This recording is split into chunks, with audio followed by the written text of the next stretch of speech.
یو مسلمان بنده وی چیر زما اولاد دی او زما دی اولاد رشتہ سوک نغواړي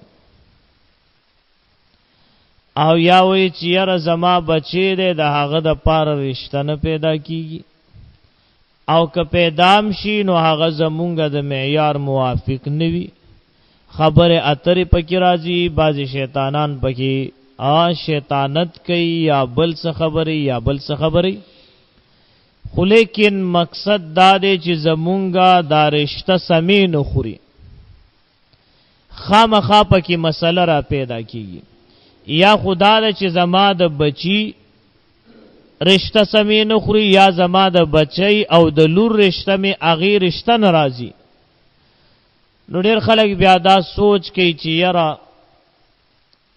دی باندې چا د بندې تعویذ کړي دی او دا شوی دی او هغه شوی دی دا د الله رب ذوالجلال جل جلاله خو خدا خدایات ساتي چې دام انسان له تکلیف ور کوي چې د اولاد رشتہ سمې نه خوري نو قران عظیم الشان کې دی د پاره علاج شتا مونږ وایو او قران عظیم الشان کې دی د پاره علاج شتا د شلمی سپاری آیات دے آیات نمبر 62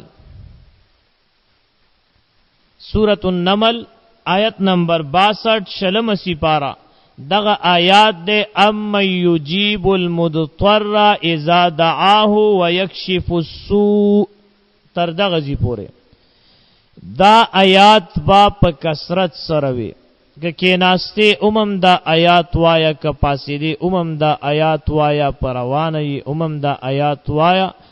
د دې آیات ورد کوا مسلسل او جاری اوساتا چې کله دې کار وشو نو بیا د دې ورد ککی او کنه کې برابر خبره ده او چې ترسو پورې کار نشوي نو دا به وي هر حال کې هر ټیم کې به وي الله رب ذوالجلال جل جلاله د دې په برکت او د دې په فضیلت سره با الله رب ذوالجلال جل جلاله ساده مسئله حل کی آسان آیات دیکھا اما یجیب المضطر اذا دعاه ويكشف السوء دقا 62 نمبر آیات شلم سپارہ سورۃ النمل